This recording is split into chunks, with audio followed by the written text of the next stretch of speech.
उन्होंने बेटी भतीजी सकीना को वो पानी दे दिया। जब सकीना को पानी दिया तो सकीना ने जैसे ही पानी देखा, पानी देख करके कहा, फूफी क्या चचा अब्बास दरिया से पानी ले आए हैं? मासूमाना अंदाज था कहने का। जितनी भी बीबियां सुन रही थी सबके दिल भर आए, सबकी आंखों से आंसू बहने लगे। हजरत ज़ैनब ने समझाया, नहीं बेटी, तेरा चचा तो दरिया पे पानी लेने गया था, वो तो दोनों बाजू कटा के वहीं सो रहे हैं, वो तेरे चचा नहीं आए, वो तो वहीं सो रहे हैं। तो फिर आए फूफी जान, ये पानी कौन लेकर के आया है? कहा कि बेटा ये मत पूछो कि पानी कौन लाया है, तुम प्यासी हो, 3 दिन से तुम पानी मांग रही हो, ये पानी मिल गया है, पी लो। अब अहले बैत की बच्ची की तहजीब देखिए। उस बच्ची ने कहा कि नहीं फूफी, मैं तो प्यासी हूं ही, लेकिन आप भी तो प्यासी हैं, पहले आप पी लीजिए।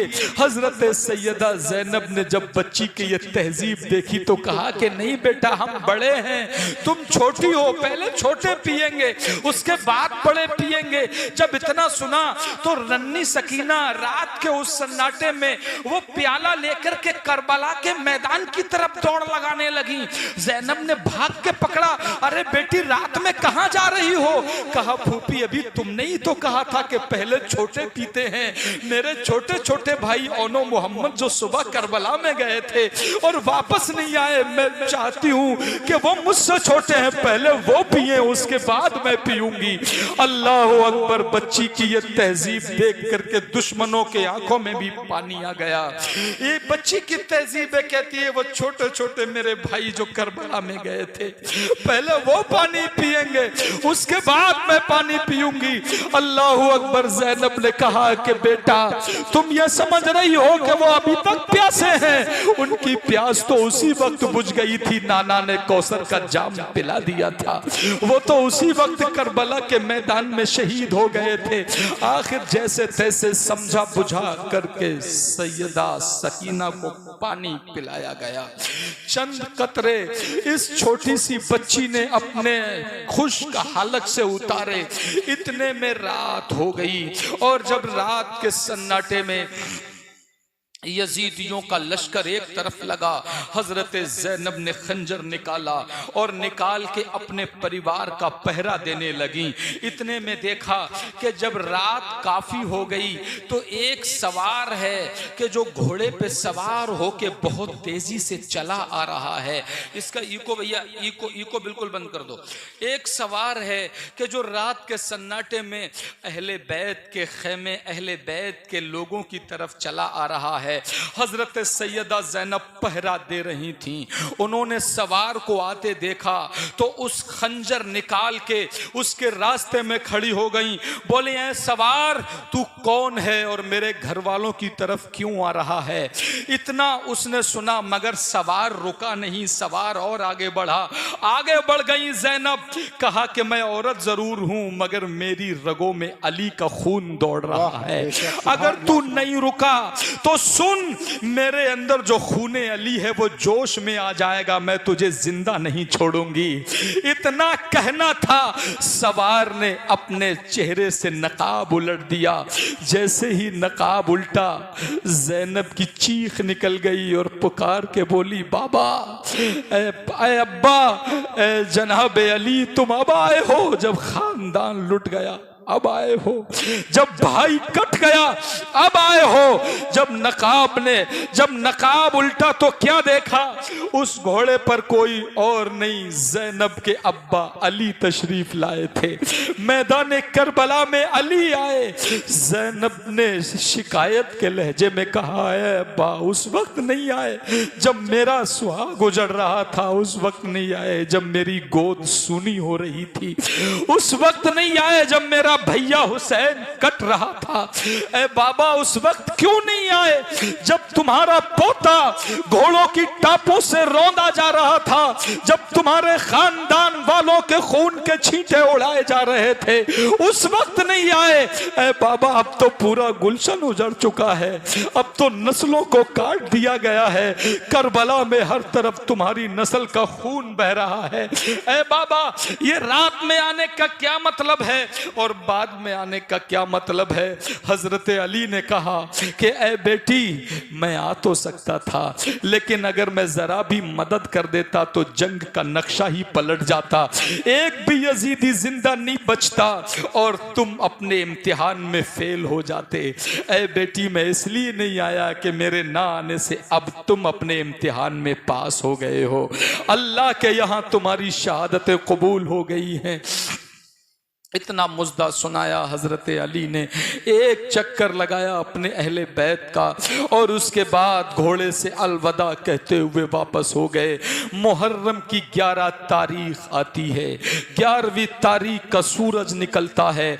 मैदान करबला में हर तरफ जमा हुआ खून मजलूमों की दास्तान बयान कर रहा है। इतने में यजीद की फौज ने चलने का हुक्म दिया। जैसे ही फौज को चलने का हुक्म दिया गया, हजरत इमाम हुसैन का सर नेज़े पे रखा गया और जो बीमार ज़ैनुल आबिदीन 12-13 साल के लड़के थे, इनको जबकि बुखार की हालत में जिस्म तप रहा था, ऐसी कंडीशन में पैरों में लोहे की बेड़ियां, हाथों में लोहे की हथकड़ियां डाल के ऊंट की नंगी पीठ पर बिठा दिया गया और उनके हाथ में पूरे लश्कर की कमान पकड़ा दी गई। और जैसे ही लश्कर चला, हजरत इमाम हुसैन का सर जो शिम्र के हाथों में नेज़े पे था, अचानक उसके हाथ से नेज़ा छूट के जमीन पे गड़ गया। जैसे ही जमीन पे गड़ा, उसने उखाड़ने की कोशिश की मगर सर नहीं उखड़ा। उसने फिर जोर लगाया मगर नेज़ा नहीं उखड़ा। शिम्र समझ गया कि मामला कुछ और है। चूंकि इन कैदियों का कमांडर शिम्र को बनाया गया था, अब शिम्र नेज़े के पास नहीं गया, इब्ने साद के पास नहीं गया, सीधा इमाम ज़ैनुल आबिदीन के पास आया और कहा कि मैं जानता हूँ कि ये तुम्हारे बाबा का सर है और मैं ये भी जानता हूँ कि मरने के बाद भी तुम्हारा बाबा जिंदा है, इसलिए अपने बाबा से कहो कि उठ के चलें, क्योंकि ये तुम्हारे बाबा की ही करामत है कि नेज़ा ज़मीन में गड़ गया और उठने का नाम नहीं ले रहा है। ये अपने बाबा से कहो कि आगे चलें, वरना मैं तुम्हें वो तकलीफ दूंगा कि तुम्हारी रूहें तड़प जाएंगी, तुम्हारे जिस्म तड़पने लगेंगे। हजरत सज्जाद ने अपने बाबा इमाम हुसैन के सर के बारगाह में अर्ज की, अब्बा अब क्यों रुक रहे हो, ये यजीदी हमें मारने लगेंगे, एक तो वैसे ही हम परेशान हैं, अब चलिए ना। अब सुनो पाल वालों, कटे हुए सर से आवाज आई है, सज्जाद मैं कैसे चलूं, ए बेटा ज़ैनुल आबिदीन मैं कैसे चलूं, पीछे वाले ऊंट पे मेरी बेटी सकीना बैठी थी, वो गिर गई है, उसको चोटें आ गई हैं, उसको जख्म आए हैं, वो गिरी हुई है, तो मैं कैसे चल सकता हूं। तुम ये ना समझो कि मेरा सर कट गया है, अभी पूरे सफर में तुम्हारे साथ रहूंगा। ए बेटा वो पीछे सकीना गिरी पड़ी है, पहले उसको उठाओ तब चला जाएगा। जब इतनी खबर काफिले में मशहूर हुई, सैयदा ज़ैनब को पता लगी, तो सैयदा ज़ैनब सकीना को काफिले के पीछे ढूंढने गईं। सकीना का ऊंट खाली था, सकीना नहीं थी। आप और पीछे चली गई, सकीना नहीं थी, और पीछे चली गई, सकीना नहीं थी। घबरा गई, आवाज लगाने लगी हैं, सकीना मैं तुम्हारी फूफी तुम्हें ढूंढ रही हूँ, जहां भी हो तुम बोलो, मैं तुम्हें लेने आई हूँ, मगर आवाज नहीं आई। इतने में रास्ते पे दूर नजर पड़ी कोई नकाब पोश खातून सड़क के किनारे बैठी हुई हैं। हजरत सैयदा ज़ैनब ने सोचा कि इनसे पूछा जाए कि किसी बच्ची को देखा है क्या तुमने रास्ते में। कहती हैं कि मैं उस नकाब पोश खातून के पास गई, मैंने पूछा कि ऐ बीबी इधर एक बच्ची थी, क्या तुमने उसको देखा है। कहती मेरा इतना सुनने के बाद उस खातून ने अपनी चादर को हटाया तो मैंने देखा कि चादर के अंदर सकीना बैठी हुई थी। मैंने कहा कि ये तो मेरी बेटी सकीना है, मगर तुम कौन हो, तुमने क्यों इसको पनाह दे रखी है। कहती मैंने इतना कहा तो उस खातून ने अपने चेहरे से नकाब हटाया तो मैंने देखा ये तो मेरी माँ फातिमा तो ज़हरा थी, ये तो हुसैन की माँ आ गई थी। कहती है मेरी चीख निकल गई, मैं दामन से लिपट गई है, अम्मा मेरा मेरी गोद सुनी हो रही थी तब तुम कहाँ थी? ऐ अम्मा, अगर तुम एक दुआ कर देती तो यजीदियों का तख्ता पलट जाता। ऐ माँ, जब तेरा जिगर का टुकड़ा यजीदियों के नेज़ों से कट रहा था, उनके तलवारों से बोटियां हो रही थी, तो तुम कहाँ थी? ऐ माँ, उस वक्त तुम कहाँ थी जब करबला के मैदान में तुम्हारा लख्ते जिगर तलवारों के साए में सजदा अदा कर रहा था, जब तुम्हारे नवासे, जब तुम्हारे पोते जामे शहादत नोश कर रहे थे? सैयदा ज़ैनब ने कहा, सैयदा फातिमा ने जवाब दिया, ऐ बेटी ज़ैनब, मैं ही नहीं बल्कि तुम्हारे नाना जनाब मुहम्मदुर रसूलुल्लाह और 313 रसूलाने किराम ही नहीं बल्कि 1,24,000 कमोबेश अंबिया मुरसलीन करबला के किनारों पे खड़े होकर के तुम्हारे इम्तिहान का मंजर देख रहे थे और सब तुम्हारे लिए दुआएं कर रहे थे। ऐ बेटी, अब फतेह की मंजिल बहुत करीब है, बहुत करीब है। अल्लाह ताला तुम्हें बाहिम्मत और बाहौसला रखे। ऐ मेरी बेटी, तूने जितने सितम उठाए हैं, ऐ बेटी हौसला रखना, कहीं ऐसा ना हो कि आहो फुगा करने से तेरे सब्र का बंधन टूट जाए। इतने में हजरत सकीना को लेकर के सैयदा ज़ैनब वापस आ गईं। आकर के उन्होंने ऊंट पे बिठा दिया, ऊंट चल पड़े। जब कूफा के बाहर ये काफिला पहुंचा तो इब्ने ज़ियाद ने कहा कि कूफा के दारुल हुकूमत को सजा दो, कूफा की गली कूचों को सजा दो, इसलिए कि आज यजीद की जीत हुई है, हुसैन की हार हो गई है। करबला के शहीदों का काफिला, मजलूमा ने करबला का काफिला पूरे एक दिन कूफा के बाहर रोका गया। जब 12 तारीख आई तो 12वीं तारीख को ये शहीदाने करबला का लुटा हुआ काफिला कूफा के अंदर दाखिल हुआ। जब कूफा की एक गली से गुजरे तो एक औरत ने खुरमा, रोटी और कुछ पानी इन्हें दिया। सैयदा ज़ैनब ने कहा कि ए नादान, ये सदका अपना तू वापस ले जा, हम आले मोहम्मद हैं, हम पे सदका हराम है, हम सदका नहीं खाते। तो उसने कहा कि ऐ बेबी, ये मेरी तरफ से, ऐ बीबी, ये मेरी तरफ से, ये कबूल कर लीजिए, ये सदका नहीं है मगर मेरी एक हाजत है वो पूरी कर दीजिए। कहा क्या हाजत है? कहा कि एक तो मेरे लिए ये दुआ करो कि अल्लाह तुम्हारी तरह मुझे यतीम ना करे, और दूसरे मेरे लिए ये दुआ करो कि मुझे मौला हुसैन और उनकी बहन ज़ैनब का दीदार नसीब करे। इतना सुनना था तो हज़रत ज़ैनब ने अपने चेहरे से बालों को हटाया और कहा कि ले देख, जिनसे तू मोहब्बत कर दम भरती है, जिनका नाम ले रही है, मैं वही ज़ैनब हूँ, और ये जो सर नज़र आ रहा है उन्हीं हुसैन का सर है। इतना उसने सुना तो वो चीख मार करके बेहोश हो गई।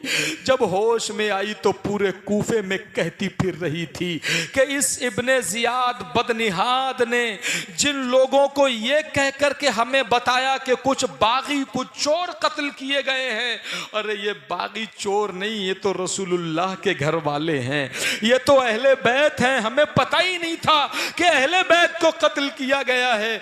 अल्लाह अकबर। कूफा के अंदर एक कोहराम मच गया। हजरत इमाम हुसैन का कटा हुआ सर इब्ने ज़ियाद के दरबार में, दारुल हुकूमत उसके राजधानी में ले जा करके उसके सामने रखा गया। इब्ने ज़ियाद ने एक लकड़ी उठाई, हजरत हुसैन के कटे हुए सर पे मारने लगा, चाहता था कि दांतों को शहीद कर दे। उस दरबार में एक सहाबी बैठे थे, हजरत अरकम रदी अल्लाह ताला अन्हो। उन्होंने जब ये हरकत देखी तो कहने लगे, ऐ इब्ने ज़ियाद, तुझ पे लानत हो, तू पिसरे मुस्तफ़ा के साथ ये हरकतें कर रहा है। ऐ इब्ने ज़ियाद, अपनी छड़ी हटा ले, कसम खुदा की मैंने इन्हीं नजरों से रसूलुल्लाह को, इन्हीं होठों को चूमते देखा है, मैंने इसी सर को बोसा देते देखा है। इब्ने ज़ियाद बहुत गुस्से में आ गया, बोले, ऐ बुढ़े, अगर तेरे बुढ़ापे का मुझे ख्याल न होता तो तुझे भी हुसैन के साथ यहीं तेरा सर कलम कर देता। हजरत अरकम ने इतना सुना और ये कहते हुए उठ के चले गए कि जिसको रसूलुल्लाह के घर वालों पे तरस नहीं आया वो उसे हम पे तरस कैसे आ सकता है। ए कबीले, ए अरब वालों, आज से तुम गुलाम हो गए। तुमने रसूलुल्लाह के फर्जंदों को कत्ल कर दिया और इब्ने मरजाना को तुमने अपना हाकिम तस्लीम कर लिया। 28 दिन तक इन करबला से लाए हुई बीबियों को कूफा के कैद खाने में कैद रखा गया। 28 दिन के बाद इस काफिले को यजीद के दरबार में मुल्क शाम भेजा गया। इस सफर में कई राहिब, कई गिरजा घर ऐसे थे जो हुसैन के कटे हुए सर को देख करके ईमान लाए। ये बड़ी लंबी डिटेल है मेरे भाइयों, तुम्हारे और हमारे जिगर फट जाएंगे। इस दर्द भरी दास्तान को मैं पूरा नहीं सुना सकता, बस इतना सुन लो जो आखिरी बात मैं बताने जा रहा हूं। जब 28 दिन कैद में रहने के बाद इस काफिले अहले बैत को यजीद की राजधानी में सीरिया भेजा गया। आज का सीरिया, कल का मुल्क शाम। तो यजीद का दरबार भी सजाया जाने लगा, वहां भी शादियाने बजने लगे। जब यजीद के दरबार में ये लोग पहुंचे हैं, 34 दिन का सफर करने के बाद जब ये पहुंचे हैं तो उसके बाद यजीद ने भी वही किया, अपने सामने हुसैन के सर को रखा और उसके छड़ी मारने लगा। उस दरबार में भी एक सहाबी रसूल बैठे थे, उन्होंने भी वही बात कही जो कूफा में बैठ के जनाबे अरकम रज़ियल्लाहु ताला अन्हो ने कही थी। आखिर यजीद से उनकी भी बहस हो गई, वो भी दरबार से उठ करके चले गए। इतने में कैसरे रूम का एक सफीर आ गया जिसका नाम था राशिद जालूत। जब वो यजीद के दरबार में आया तो उसने कहा कि ए यजीद, ये किसका सर है? तो यजीद ने कहा कि ये अली के बेटे का सर है। कहा वो जिनकी माँ फातिमा है? कहा हाँ उन्हीं का सर है। कहा वही फातिमा जो रसूलुल्लाह की बेटी है? कहा हाँ उन्हीं का सर है। कहा तो ए मरदूद, साफ क्यों नहीं कहता कि तूने रसूलुल्लाह के नवासे को शहीद कर दिया है? ए यजीद, तुझे चंद दिन हुए हैं अभी तेरे नबी को पर्दा किए हुए, तू इतनी जल्दी उनके दीन से फिर गया, इतनी जल्दी उनकी औलाद को तूने कत्ल कर दिया। सुन, मैं हजरत दाऊद की 43वीं पुश्त में हूं, 43वीं पीढ़ी में हूं और मेरी इज्जत का आलम यह है कि आज भी जब मैं किसी रास्ते से गुजर जाता हूं तो यहूद और नसरानी मेरे पैरों के नीचे की मिट्टी को तबर्रुक समझ के चूमने लगते हैं। मेरी निस्बत का ये आलम है और तूने अपने नबी के नवासे को कत्ल कर दिया। अल्लाह अल्लाह, यजीद पे चारों तरफ से लानत बरस रही थी मगर वो शराब के नशे में मस्त था। उसने भी इन अहले बैत के नन्हे नन्हे फूलों को उस जनाबे वाला दमिश्क के कैद खाने में बंद कर दिया। जब दमिश्क के कैद खाने में बंद किया, हजरत सैयदा ज़ैनब से एक दिन सकीना पूछने लगी, चूंकि काल कोठरी में थी, तहखाने में कैद खाना था, सूरज की रोशनी नहीं जाती थी। एक दिन एक रोशनदान से बाहर कुछ चिड़िया उड़ती हुई नजर आई। सैयदा सकीना छोटी सी बच्ची थी, उन्होंने पूछ लिया, ए फूफी, ये परिंदे रोज उड़ के कहाँ जाते हैं? तो सैयदा ज़ैनब ने कहा, बेटा ये अपने घोंसलों में जाते हैं। नन्ही सी बच्ची मचल गई और मचल के कहा कि ए मेरी फूफी, मेरे बाबा कब लेने मुझे आएंगे? इन परिंदों की तरह मुझे भी मेरे घर वापस लेने के लिए कब आएंगे? कब इन परिंदों की तरह मैं भी अपने घर पहुंचूंगी? इतना कहना था तो इन लोगों के जिस्म पर सिर्फ सूख करके हड्डियों का ढांचा हो गया था पूरा जिस्म, और उसमें भी पेट भर के पानी नहीं मिलता था। एक दिन ऐसा आया कि जब आपस में हजरत सकीना और सैयदा ज़ैनब बातें कर रहे थे तो अब्दुल्ला नाम का एक आदमी कैद खाने के बराबर से गुजर रहा था, उस नरम दिल आदमी था, उनकी बातों पे तरस आ गया, अपने घर पहुंचा, अपनी बीवी से कहा, ऐ बीवी, जो हर महीने तुम हुसैन की सलामती की नजर दिलाती हो, आज वो खाना तैयार करो और कैद खाने में कुछ भूखे बच्चों की आवाजें मुझे सुनाई दी हैं, उन्हें देख करके आओ। उस औरत ने खाना तैयार किया और दमिश्क के कैद खाने में पहुंची। जैसे ही अंदर पहुंची, उसने देखा तो उस वक्त सैयदा ज़ैनब की गोद में हजरत सकीना लेटी हुई थी। उन्होंने खाने की तरफ देखा हजरत सकीना ने, तो उस औरत ने कहा कि बेटा घबराओ नहीं, ये खाना तुम्हारे ही लिए है, तुम ही खाओगी, लेकिन ये तो बताओ तुम हो कौन।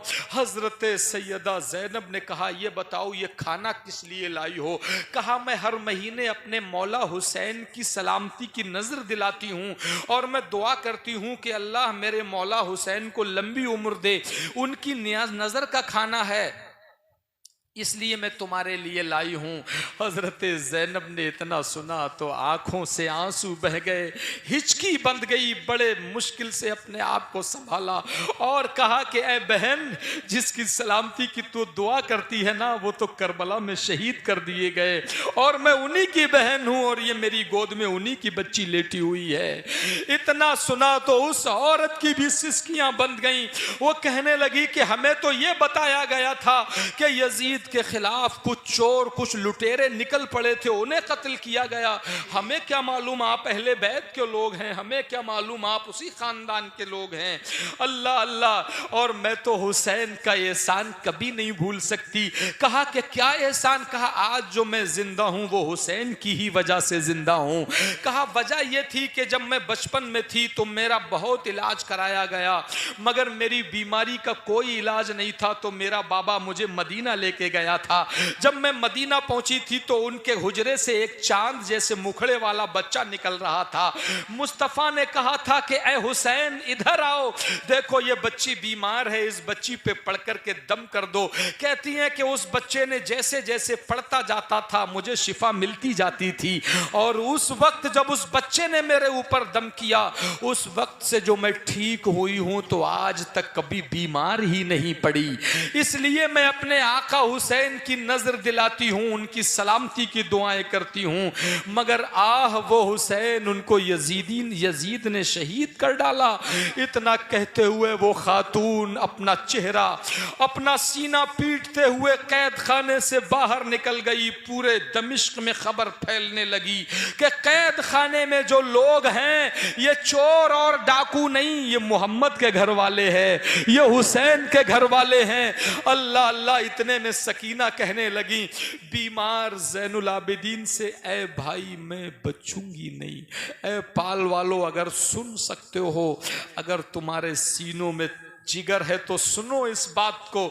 सैयदा सकीना कहती हैं, ऐ भाई ज़ैनुल आबिदीन मैं बचूंगी नहीं, मेरा आखिरी टाइम आ गया है, लेकिन जब मैं मर जाऊं ना तो इतना करना कि मेरी लाश को कहीं पानी के किनारे दफन करना, मेरी लाश को कहीं गीली जमीन में दफन करना, ताकि मेरी प्यासी हड्डियों को तरावट मिल जाए, मेरी प्यासी बदन को तरावट मिलती रहे। कहते हैं इतना जुमला सुनकर के हजरत सैयद सज्जाद से जब्त न रहा, उन्होंने पकड़ करके अपनी बाहों में उठा लिया अपनी बहन सकीना को। ऐ बहन तू कैसी बात करती है। सकीना अपने सूखे हुए होंठों पे जुबान फिरा के कहती हैं, ऐ भाई जिस दिन से करबला की प्यास ने हमें घेरा है, आज तक पेट भर के पानी मिला ही कहाँ है, आज तक पेट भरा ही नहीं। आखिर उसी दिन सैयदा सकीना जो 8 साल की बच्ची थी, कैद खाने में उनकी जान निकल गई, कैद खाने में उनकी रूह निकल गई। इन्ना लिल्लाहि व इन्ना इलैहि राजिऊन। हजरत सैयद सज्जाद ज़ैनुल आबिदीन रदी अल्लाह ताला अन्हो ने उन्हें दफन किया, और दफन करने के बाद में फिर ये काफिला अपने कई तरीके से मजालिम के बाद मदीना पहुंचा है। अभी ये बात यहीं रोक करके एक बात और आपको बड़े पते की बताए देता हूं। जब सकीना को दफन किया गया, ये बात है 61 हिजरी की, दौर बदला, कई बादशाहतें ख़त्म हुई। 255 हिजरी का ज़माना जब आया, यानी लगभग पौने 200 साल के बाद का जब ज़माना आया, तो उस वक्त का जो बादशाह था, उस बादशाह के ख्वाब में सैयदा सकीना आई और उन्होंने कहा कि ऐ बादशाह, मेरी कब्र में पानी आ गया है, मेरी कब्र की मरम्मत करवा दे। और सैयद मुर्तज़ा नाम से दमिश्क में एक मुहिब्बे अहले बैत रहते थे, उनके ख्वाब में भी सकीना आई और कहा कि कल बादशाह मेरी कब्र खुलवाएगा, जब मेरी कब्र खुल जाए ना तो तुम सबसे ज़्यादा अहले बैत से मोहब्बत करने वाले हो, जब तुम मेरी कब्र को खुलता देखो तो मुझे अपने हाथों में ले लेना, जब तक मेरी कब्र की मरम्मत ना हो जाए तुम मुझे अपने ही हाथों में रखना, उसके बाद मुझे कब्र में दोबारा लिटाना। सैयद मुर्तज़ा इतना ख्वाब देख कर के उठे, फौरन दरवाजे पे दस्तक हुई, पूछा कौन है? कहा तुम्हें बादशाह ने बुलाया है। ये बादशाह के पास पहुंचे तो बादशाह ने भी यही ख्वाब बयान किया कि मैंने भी यही ख्वाब देखा है। तुरंत सरकारी कारिंदों को लगाया गया, सरकारी मुहकमों को लगाया गया और कब्र खोली गई। जब कब्र खोली गई तो क्या देखा? सैयद मुर्तज़ा कहते हैं कि कब्र में पानी आ चुका था और मैं कब्र में हजरत सकीना के जनाजे को अपनी बाहों में उठाने के लिए उतर गया। जब मैं कब्र में उतरा और मैंने सकीना के जनाजे को अपने हाथों में उनके लाशों को लिया तो उनके चेहरों पर तमाचों के नीले नीले निशान उस वक्त भी मौजूद थे। उनके फटे हुए उनके जो कान की लौ थी, उस लौ में से जो यजीदी फौज ने बुंदे खींचे थे ना, जिससे कान फट गए थे, वो फटे हुए कानों की लौ और उसमें जमा हुआ ताज़ा ताज़ा खून पौने 200 साल के बाद भी मौजूद था। कहते हैं जब मैंने सकीना के चेहरे को देखा तो सकीना के गालों पर आंसुओं के बहने के निशान पौने 200 साल के बाद भी ताज़ा मौजूद थे। सैयद मुर्तज़ा कहते हैं कि मुझसे रहाई कहाँ गया। कोई भी पत्थर दिल इंसान होता वो ये देख करके कौन था कि जो अपने आंसुओं को रोक लेता। पौने 200 साल हो गए मगर प्यास की शिद्दत सकीना के होठों से जाहिर हो रही है।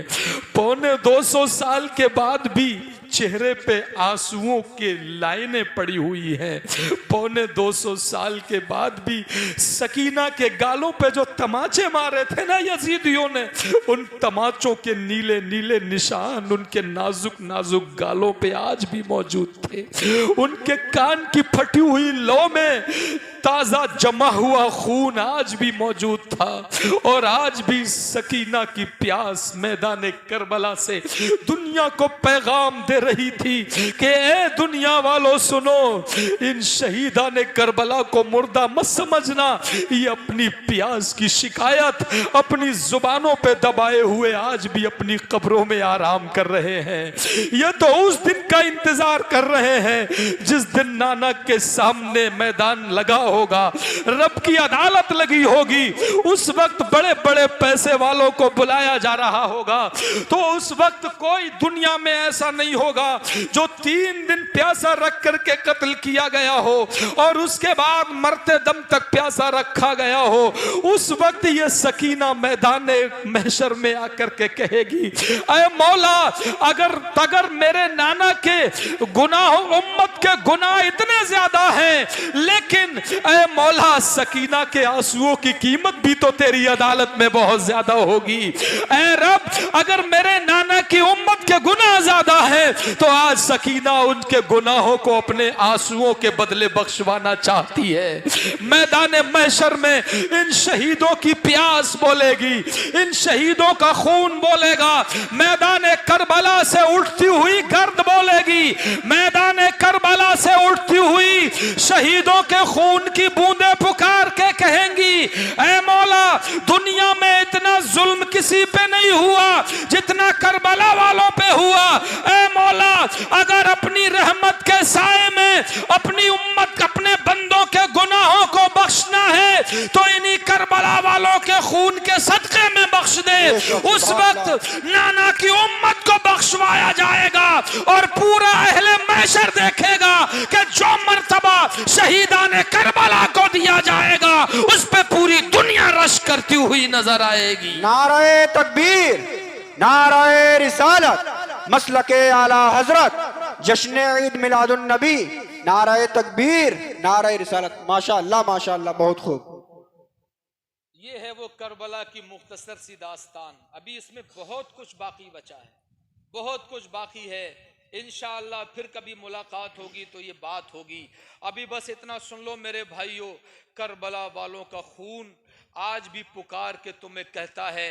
पूरा पूरा दिन मोबाइलों में व्यस्त रहने वाले नौजवानों, पूरा पूरा दिन व्हाट्सएप और फेसबुक पे चैटिंग करने वालों, पूरे पूरे दिन अपनी नजरों को गंदगी से भरने वालों, पूरे पूरे दिन मोहल्लों में अय्याशी करने वालों, जुम्मे तक की नमाज छोड़ देने वालों, ऐ लोगों क्या मुंह दिखाओगे सकीना की प्यास को जब मैदान महशर में तुमसे आंखें मिला के बात करेंगी? क्या मुंह दिखाओगे इमाम हुसैन की शहादत को जब मैदान महशर में तुम्हारी आंखों में आंखें डाल के सवाल करेंगे? क्या मुंह दिखाओगे उस 6 महीने के बच्चे अली असगर को जो तुम्हारी आंखों में आंखें डाल के कहेगा, अरे मैं तो 6 महीने का था तब भी अपनी कुर्बानी रब की बारगाह में पेश कर दी, और तुम तो हट्टे कट्टे नौजवान थे। फजर के टाइम अपनी नींद को तुम कुर्बान न कर सके, जोहर के टाइम अपने काम की कुर्बानी न दे सके, असर के टाइम अपने आराम की कुर्बानी न दे सके, मगरिब के टाइम अपनी मसरूफियात को न रोक सके, ईशा के टाइम अपनी बकवास को कुर्बान न कर सके। मेरे भाइयों बताओ कोई जवाब होगा हमारे पास? मुझे बताओ कोई जवाब होगा हमारे पास? यकीनन तुम्हारी रूह, मेरा दिल, मेरा जिगर कहता है उस वक्त हमारे पास कोई जवाब नहीं होगा। याद रखो ये जिंदगी तुम्हें दोबारा नहीं दी जाएगी कि चलो इस जिंदगी में व्हाट्सएप चला लो, उसके बाद दूसरी जिंदगी मिलेगी तो दीन का काम कर लेना। इस जिंदगी में अय्याशियां कर लो, दूसरी जिंदगी में इबादत कर लेना। इस जिंदगी में पैसा जमा कर लो, दूसरी जिंदगी में खर्च कर लेना।